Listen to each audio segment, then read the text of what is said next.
Very clearly, I am a little bit bigger this week. No, the camera did not add 15 pounds. We are zooming in because I am doing this solo. When we have people to discuss the week's topics in franchising or special guests in our office, we'll put them in front of you and you'll get a little bit more of an expanded view, but when it's just me, you get a little bit more intimate with my opinions. So I want to start off with the IFA Convention since we didn't have a chance to talk about that last week. It was a good conference, lots of great networking. Our team had a wonderful time meeting our clients and gaining more knowledge into best practices within franchising. One thing that you'll see, and this will come across in my columns in future dates, is I really want to challenge the association next year to cast a wider net and try to pull in a little bit different group of speakers. I don't think it should be about politics. It should be about the right content and those that can actually deliver it.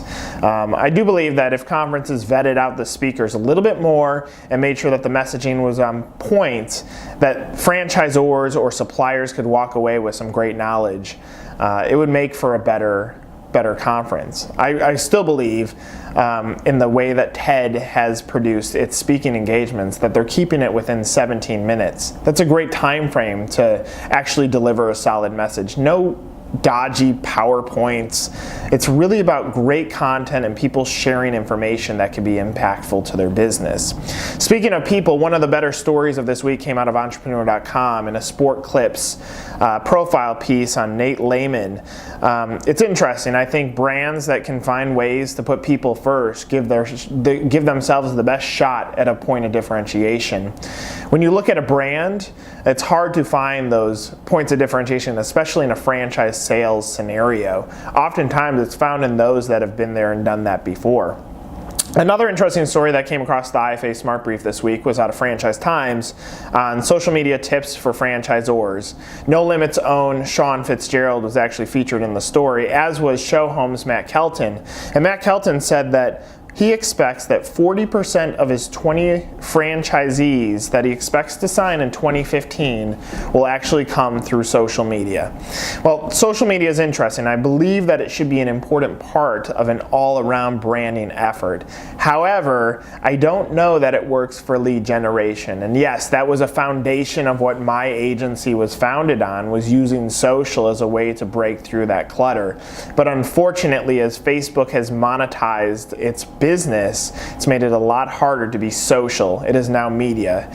Social media has turned into paid media, and that is making it a little bit more challenging for social media to be impactful, specifically for franchise development. However, the consumer side is still vital to it. I'm going to buy a brand because I believe in the customers that are the raving fans behind it. So it's still a part of the puzzle, but it's definitely shifting. I will say, if you want to talk with a Matt Kelton from Show Homes, he would be a great person to discuss what's working for him. He's really cross-applying paid media in with social media, and that's what's giving him, I believe, the greatest shot or greatest opportunity to actually get leads out of social media. Another story that you'll see on our site is that of the Starbucks war that continues, which I wrote about on Thursday.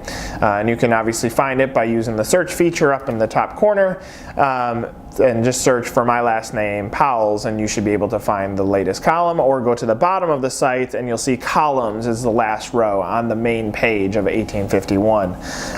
But I wrote about Starbucks preventing us from using photography and videography in their store. I think it's interesting where brands get to kind of push out their chest a little bit more and be a little bit more bully in the way that they approach the customer. And you'll see that in my writing. I said that if Radio Shack and Blockbuster could have a do-over where they could say, hey customers, come on in here and film some fun videos with your friends, I'm sure they would. It would give them a shot to be really a social brand. Starbucks is such a social brand that it surprised me at the behavior that they had. However, even after all that, and you'll see it in my column, I love Starbucks. I love the consistency of the product. I love the flavor. I love the customization. I will still be a customer, and it still teaches us that even great brands that have everything else going for them can still make mistakes on the customer side and rebound because of loyalty. I'm still going to be loyal to Starbucks. Another story that you can see is a story about Tom Haverford and his wacky business ideas. It's actually a really cool video if you look on our site for it. And it brought up an interesting point of what is actually franchisable in our world. And unfortunately, I think there's a lot. One of the columns that you'll see next month is that about higher regulations for franchising. That if us as consultants put a little bit more block on those that could become a franchise brand, it might set up for a better environment for entrepreneurs. I think there's a lot of great ideas out there. And as long as the franchisor is properly capitalized and structured to support the franchisee, then it's awesome. Or if you have franchisees that really want to be the pioneer, it's great.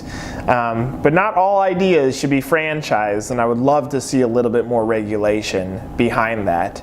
So obviously, enjoy reading all the news below. Hope you had a great week, and we will talk to you a week from now. Thank you.